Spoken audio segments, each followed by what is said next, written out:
संख्याओं के बारे में। ये हमारे यूपी टेड और सुपर टेड में यहाँ से 1-2 प्रश्न आते हैं संख्याओं के बारे में।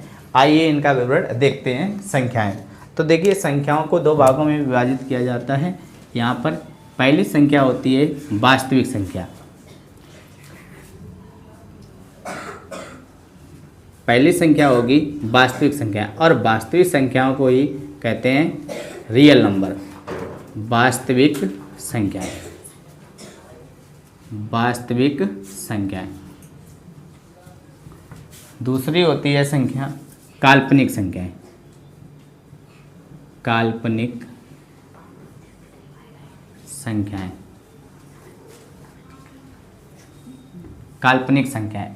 अब जो वास्तविक संख्याएं होती हैं, वास्तविक संख्याएं हमारी देखिए 2, 3/2 या 4/5 या √9 या √5 या पाई, ये इस टाइप की हमारी इस तरह की संख्याएं होती हैं, वास्तविक संख्या कहलाती हैं। और काल्पनिक संख्याएं हमारे सिलेबस में नहीं है। काल्पनिक संख्याएं जैसे होती हैं देखिए √-5 या √-3, इस तरीके से ऐसी काल्पनिक संख्याएं होती हैं। तो ये वास्तविक संख्याएं पढ़ेंगे और इन्हीं के बारे में जानेंगे। अब वास्तविक संख्याएं जो होती हैं इन्हें 2 भागों में विभाजित किया जाएगा। देखिए वास्तविक संख्याओं में एक संख्या हमारी होती है परिमेय संख्या। एक होगी परिमेय और दूसरी होगी अपरिमेय। पहली संख्या है परिमेय, परिमेय संख्याएं, इसे रेशनल नंबर, अरेशनल अपरिमेय संख्या है। अपरिमेय, अपरिमेय संख्या। देखिए परिमेय संख्याओं के बारे में जब बात करेंगे, वे संख्याएं जिन्हें हम P/Q के रूप में लिख सकते हैं, P/Q के रूप, और इन्हें अपरिमेय संख्याओं को P/Q के रूप में नहीं लिखा जा सकता है। देखिए जैसे यहाँ पर परिमेय संख्या 2 हमारी कैसी संख्या है? परिमेय है, क्योंकि इसके नीचे 1 सदैव होता है, ठीक है, तो 2/1 मान सकते हैं। तो देखो ये परिमेय संख्या 2, कोई भी नंबर मिले, यहाँ पे देखो 3/2, यहाँ लिखा हो 4/7 या 4/5, कोई भी भिन्न के रूप में हो, वो सभी परिमेय संख्याएं। एक जैसे यहाँ पे देखो √9, अब ये √ जो 9 है, यहाँ देखो ये रूट के अंदर है, तो इसे बाहर निकालेंगे तो कितना होगा? 3। तो इसका मतलब ये भी कैसी संख्या होगी? परिमेय हो जाएगी, ठीक है, ये वाली। तो ये कैसी हो जाएगी? परिमेय हो जाएगी। अपरिमेय संख्या कौन सी होती है? अपरिमेय संख्या जिसे पाई है, पाई का मान जो होता है 22/7, वो परिमेय है, लेकिन पाई कैसी संख्या? अपरिमेय है। इसके बाद में जिसे √ यहाँ 5 आ जाए, या √2, या √ यहाँ पे मिल जाए, जिसे यहाँ पे 7 हो, ये कैसी संख्याएं हैं? ये हैं अपरिमेय संख्याएं। अब इसके बाद में परिमेय संख्याएं, और इसी परिमेय संख्याओं को हम 3 भागों में विभाजित करें। अब परिमेय संख्याओं को देखो, पहली संख्या हमारी होगी, पहली संख्या होगी हमारी प्राकृतिक संख्या है। प्राकृतिक संख्याएं, प्राकृतिक संख्याएं, जिसे हम बोलते हैं नेचुरल नंबर। ये दूसरी हमारी है पूर्ण संख्याएं, पूर्ण संख्याएं, पूर्ण संख्याएं, और पूर्ण संख्याएं जिसे बोलते हैं होल नंबर।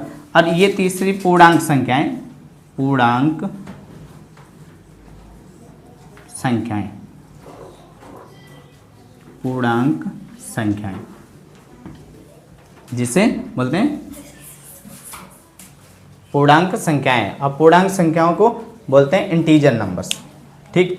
अब देखो प्राकृतिक संख्याएं होती हैं नेचुरल नंबर, 1 से शुरू होती हैं, 1, 2, 3 ... अनंत तक, ठीक, ऐसे चलते। अब देखो यहाँ पूर्ण संख्याओं की जब बात करेंगे, पूर्ण संख्याओं में सवाल पूछा जाता है, पूर्ण संख्याओं में प्राकृतिक संख्याओं में क्या ऐड कर दें, क्या जोड़ दें जिससे हमारा पूर्ण संख्याएं बन जाए। तो प्राकृतिक संख्याएं होती हैं 1 2 3 4 ऐसे ऐसे होते हैं। इसमें सिर्फ हम 0 ऐड करेंगे तो हमारी कौन सी संख्या बन जाएंगी, ये पूर्ण संख्याएं बन जाएंगी। अब यहाँ तक जब बात करेंगे हम, यहाँ तक बात करेंगे पूर्ण संख्याएं। अब देखो यहाँ प्राकृतिक पूर्ण, तो पहले देखो यहाँ से इतनी तो हमें पता है 0 1 2 3 इस तरीके से। और पूर्णांक संख्याओं में सिर्फ इधर माइनस में आएंगे। कहाँ पर आएंगे, माइनस में। जैसे -1 -2 -3 डॉट डॉट। मतलब धनात्मक और ऋणात्मक दोनों जो संख्याएं होती हैं वो कौन सी होती हैं, पूर्णांक संख्याएं कहलाती हैं। पूर्ण संख्याएं 0 से शुरू होती हैं और प्राकृतिक संख्याएं 1 से शुरू होती हैं। अब सवाल कैसे आएगा देखते हैं। देखिए आपको दिया होगा पाई एक संख्या है। अब पाई एक संख्या है, ऑप्शन होगा हमारे पास, ऑप्शन दिया होगा पाई एक परिमेय संख्या है। पाई एक परिमेय संख्या है, परिमेय संख्या है। ऑप्शन बी होगा पाई कैसी है, अपरिमेय है। पाई अपरिमेय संख्या है। एक ऑप्शन सी होगा। ऐसे और होगा पाई एक काल्पनिक संख्या है। तो इसमें से ऑप्शन हमारा कौन सा हो जाएगा, इन दोनों में से। इसमें से पाई कैसी है, पाई अपरिमेय संख्या है। अगर जब भी पाई, जैसे यहाँ पर पाई में पाई एक संख्या है, परिमेय हो ऑप्शन, इसके बाद में वास्तविक हो, काल्पनिक हो, तब हम ऑप्शन क्या टिक करेंगे, वास्तविक। ये नहीं करेंगे कि इनमें से कोई नहीं, क्योंकि हमारे देखो वास्तविक संख्याएं इसी में दोनों, एक परिमेय भी संख्या है, एक अपरिमेय इसी से है। तो अगर ये ऑप्शन में ना दिया जाए तो वास्तविक संख्याएं होंगी। ठीक है, अब आगे देखते हैं, रोकना। देखिए अब संख्याएं, जैसे एक संख्या पूछी जाती है सम संख्या, सम संख्या,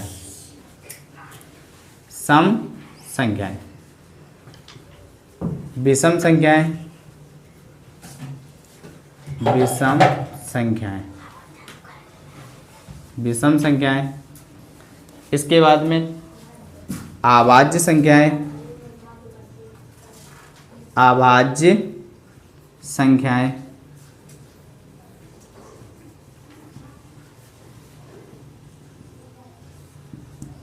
एक सहअभाज्य संख्या है, सहअभाज्य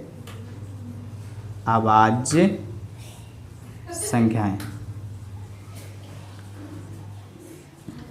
अब देखिए सम संख्याएं कौन सी होती हैं, सम संख्याएं वे संख्याएं कहलाती हैं जिसके अंतिम अंक, जिसके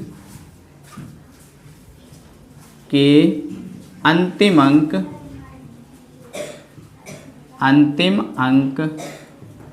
अंतिम अंक कितने होने चाहिए, 0 2 4 6 8। ठीक है, जिनके अंतिम अंक 0 2 4 6 8 हो वो सभी संख्याएं कैसी होंगी, सम संख्याएं। विषम संख्याएं, विषम संख्याएं, विषम संख्याएं देखो जिनके अंतिम अंक,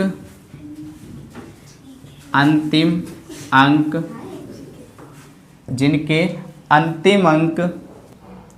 अब देखो विषम संख्याएं, विषम संख्याएं जैसे जिनके अंतिम अंक, अंतिम अंक में 1 हो, अगर 3 5 7 9 हो, जिनके अंतिम अंक में ये संख्याएं हो, या फिर 2 से विभाजित ना हो, या वे संख्याएं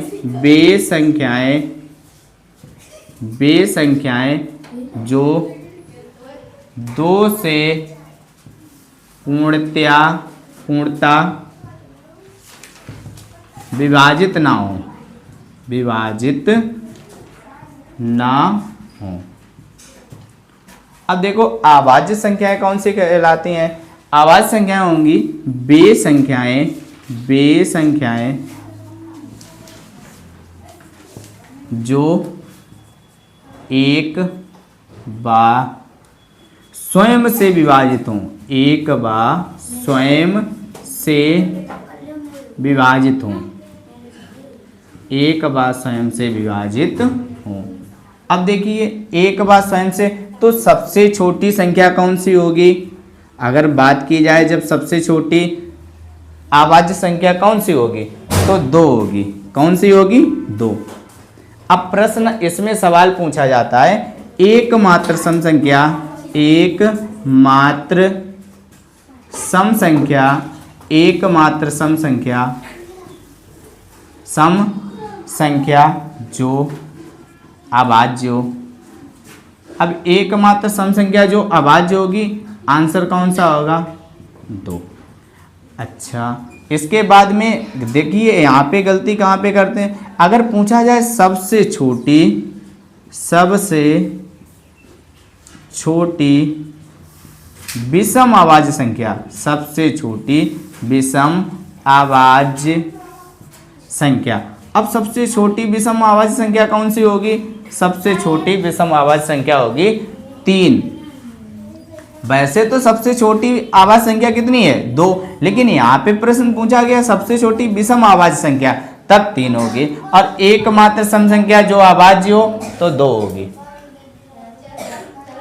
अब यहाँ पर बात करते हैं, जब यहाँ से 1 से लेकर 1 से 100 तक, 1 से 100 तक की अभाज्य संख्याएं कितनी होती हैं?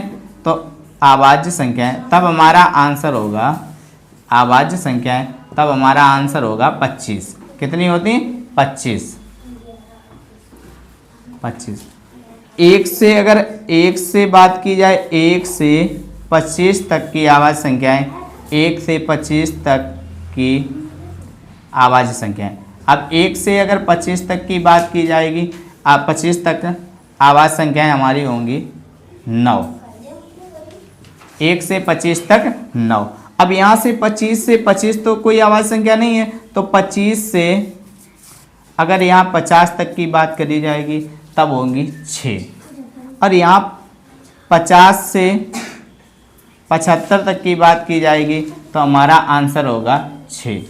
अब 75 से जब बात की जाएगी, 75 से 100 तक, 75 से 100 तक की अभाज्य संख्याओं की बात की जाएगी तब आंसर होगा 4। अब देख लीजिए जोड़ना, 9 6 15 6 21 और 4 25, टोटल संख्याएं कितनी हो गई? 25। अगर बात की जाए 1 से 50 तक के बीच में कितनी संख्याएं होती हैं, तो 9 6 15, 1 से 50 तक कितनी होंगी? 15। अब बात करते हैं यहाँ सह अभाज्य संख्याएं कौन सी होती हैं। सह अभाज्य संख्याओं का मतलब होता है जिनका उभयनिष्ठ गुणनखंड 1 होना चाहिए। जैसे उभयनिष्ठ गुणनखंड 1 हो, मतलब जिसका HCF 1 होना चाहिए। जैसे देखिए एक संख्या हमने ले ली 8 और 15, ये कैसी संख्या है? सह अभाज्य। यहाँ पे जैसे दूसरी संख्याएं सहभाज्य, इन दोनों का HCF कितना है? 1। जैसे हमने 1 ले ली, 4 संख्या 4 ले ली, तो दूसरी यहाँ पे 9, ये संख्या कैसी हैं? सहभाज्य। इन दोनों का जब HCF निकालेंगे तो 1 होगी। ठीक है, तो इस तरीके से हमारे एग्जाम में प्रश्न आएंगे। कर दो।